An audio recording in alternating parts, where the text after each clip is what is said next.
Hi hello നമസ്കാരം. പുതിയൊരു വീഡിയോയിലേക്ക് എല്ലാവർക്കും സ്വാഗതം. ആദ്യമേ പറഞ്ഞുകൊള്ളട്ടെ, നമ്മുടെ കേരളത്തിൽ മഴയും വെള്ളപ്പൊക്കവും കാരണം ഒരുപാട് പേര് ബുദ്ധിമുട്ട് അനുഭവിക്കുന്നുണ്ടല്ലേ.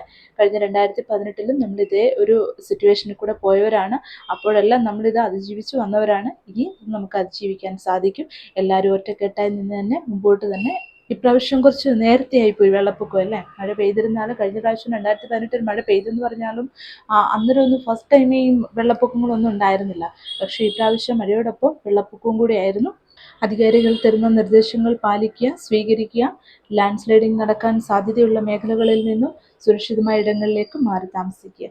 ഇതൊക്കെ നമ്മൾ പാലിക്കേണ്ടതുണ്ട് കേട്ടോ. ഇന്ന് നമ്മൾ ചെയ്യാൻ പോകുന്നത് ഒരു റിയാക്ഷൻ വീഡിയോ ആണ് കേട്ടോ. മറ്റൊന്നുമല്ല, ബിഗ് ബോസിന്റെ തന്നെ റിയാക്ഷൻ വീഡിയോ ആണ് ഇന്ന് നമ്മൾ ചെയ്യുന്നത്. കഴിഞ്ഞ ദിവസം ബിഗ് ബോസിന്റെ പേജിൽ കൂടി പരീക്ഷയിൽ പങ്കെടുക്കുന്ന ജഡ്ജസിന്റെ പേരുകൾ വെളിപ്പെടുത്തിയിട്ടുണ്ടായിരുന്നു അല്ലേ. കൂടാതെ ഞാൻ എൻ്റെ ചാനലിൽ കൂടെ വീഡിയോ ചെയ്തിട്ടുണ്ട് കേട്ടോ. അപ്പം നമുക്കതൊന്ന് പോയി നോക്കിയാലോ.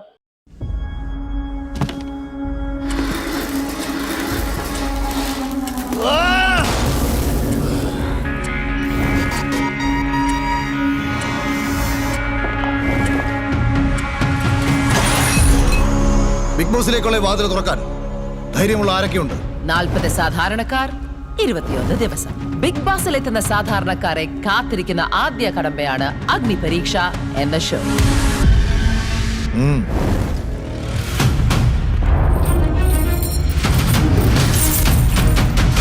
ഈ യുദ്ധം ജയിക്കുന്ന ഒന്നോ അതിലധികമോ സാധാരണക്കാരായിരിക്കും ഇത്തവണ ബിഗ് ബോസിലേക്ക് എത്തുക.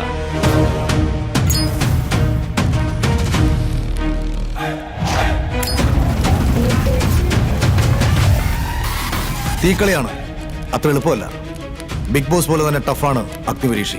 ഞങ്ങളും നിങ്ങളും കൂടി ഇതിൽ നിന്നും തിരഞ്ഞെടുക്കുന്നത് ഏറ്റവും മികച്ച മത്സരാർത്ഥികളെ ആയിരിക്കും. Yes, the best of the best. ഇനി ഈ ഷോ കാണാതെ ബിഗ് ബോസ് കാണുന്നവരോട് ഞങ്ങൾക്ക് ഒന്നേ പറയാനോ, ഇൻട്രോ കാണാതെ ക്ലൈമാക്സ് കണ്ടിട്ട് കാര്യമുണ്ടോ? ടഫായിരിക്കും, ഇല്ലെങ്കിൽ ഞങ്ങൾ ടഫാക്കും. ഇത്തവണ തീപ്പൊരി പാറും, ഇല്ലെങ്കിൽ ഞങ്ങൾ പാറിക്കും. കാല് പൊള്ളാതെ തീയിലൂടെ നടക്കാൻ കഴിയുമോ? ഒറ്റയ്ക്ക് നിന്ന് തളരാതെ പൊരുതാൻ കഴിയുമോ? എങ്കിൽ നിങ്ങളെ കാത്തിരിക്കുന്നത് ഒരു അഗ്നി പരീക്ഷയാണ്. അതെ, സാധാരണക്കാരിൽ നിന്ന് അടുത്ത ബിഗ് ബോസ് താരത്തെ തേടി ഒരു അഗ്നി പരീക്ഷ. ഇതിൽ കൂടുതൽ എനിക്ക് ഇഷ്ടപ്പെട്ട ഡയലോഗ് എന്ന് പറയുന്നത് രഞ്ജിനി ഹരിദാസിൻ്റെയാണ്. അതായത് മറ്റുള്ള 2 പേർക്കും കൊടുത്തിരിക്കുന്ന ഡയലോഗ് അത്ര അങ്ങോട്ട് ഗുമ്മ പോരാ. അതായത് ഒരു ഗാംഭീര്യം ഉണ്ടായിരുന്നില്ല. അത് ചിലപ്പോൾ അവരുടെ സൗണ്ടിൻ്റെ തന്നെയല്ല, അതിലെനിക്ക് അത്രയ്ക്ക് അങ്ങോട്ട് ഒരു ഗാംഭീര്യം ഉള്ളതായിട്ട് എനിക്ക് തോന്നില്ല. ആ ഡയലോഗ് വലിയൊരു ഒരു സ്ട്രോങ് അല്ലാത്ത പോലെ എനിക്ക് ഫീൽ ചെയ്തു. എന്നാൽ രഞ്ജിനി ഹരിദാസിൻ്റെ കുറച്ച് ക്ലാരിറ്റി ഉള്ള ഒരു ഡയലോഗ്, ക്ലാരിറ്റി ഉള്ള ഒരു സംസാര ശൈലി. പൊതുവെ അവരുടെ അങ്ങനെയാണ്, നല്ല ക്ലാരിറ്റി ഉണ്ട് അവരുടെ വോയിസിന്. തന്നെയല്ല, ഒരു സ്ട്രോങ് ആയിട്ടുള്ള ഒരു സംസാര രീതിയുമാണ് അവരുടേത്. അതുകൊണ്ട് തന്നെ ആയിരിക്കാം മേ ബി മറ്റു 2 പേരുടെയും ഡയലോഗുകൾ എനിക്ക് അത്ര ഒരു ഫീലിങ്സ് ഉണ്ടായിരുന്നില്ല. അത് സാധാരണ നമ്മൾ സംസാരിക്കുന്ന പോലെയാണ് അവർ 2 പേരും അതിൽ ഡയലോഗ് പറഞ്ഞിരുന്നത് അല്ലേ. അപ്പോൾ ഇതിൽ നിങ്ങൾക്ക് ആരുടെ ഡയലോഗാണ്, അല്ലെ ഇതിൽ ഏറ്റവും ഇഷ്ടപ്പെട്ട വ്യക്തി ഏതാണെന്നും കൂടെ മെൻഷൻ ചെയ്യണം കേട്ടോ.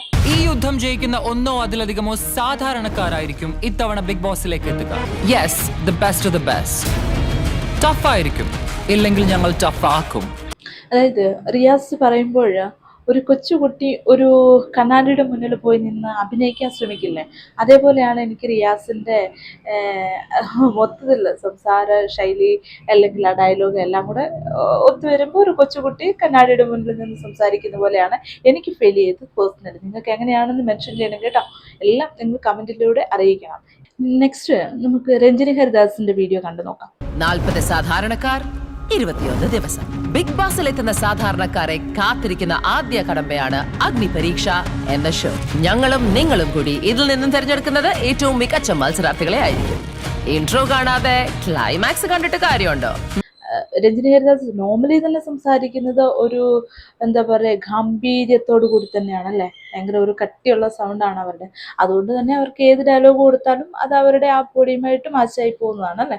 മറ്റുള്ള 2 പേരുടെ അപേക്ഷിച്ച് നോക്കുമ്പോൾ രഞ്ജിനി ഹരിദാസ് തന്നെയാണ് ഇതിനകത്ത് മുന്നിട്ട് നിൽക്കുന്നത്. അവർക്ക് തന്നെയാണ് നല്ല എല്ലാ രീതിയിലും, ഭാഷാപരമായിട്ടാണെങ്കിലും ബോഡി ലാംഗ്വേജ് ആണെങ്കിലും എല്ലാം സൂചിപ്പിക്കുന്നത് നല്ല രീതിക്ക് തന്നെയാണ് അല്ലേ. അപ്പോൾ മറ്റുള്ള 2 പേരും ഡിപ്പെൻഡ് ചെയ്ത് നോക്കുമ്പോൾ രഞ്ജിനി ഹരിദാസ് തന്നെയാണ് ഇവിടെ മുന്നിട്ട് നിൽക്കുന്നത്, അല്ലെ മുൻപിൽ ഒരുപടി മുന്നിൽ നിൽക്കുന്നത്. എല്ലാവർക്കും എനിക്ക് തോന്നുന്നു കൂടുതലും ഇഷ്ടപ്പെടുന്നതും രഞ്ജിനി ഹരിദാസിൻ്റെ ആ ഒരു ഡയലോഗായിരിക്കും. ബാക്കി രണ്ടുപേരുടെയും ശബ്ദത്തിനൊരു ഒരു ഒരു കുട്ടിത്വം, അതല്ലാന്നുണ്ടെങ്കിൽ ഒരു ഗാംഭീര്യമില്ലായ്മ, ഒരു കട്ടിക്കുറവ് ഫീൽ ചെയ്യുന്നുണ്ട്.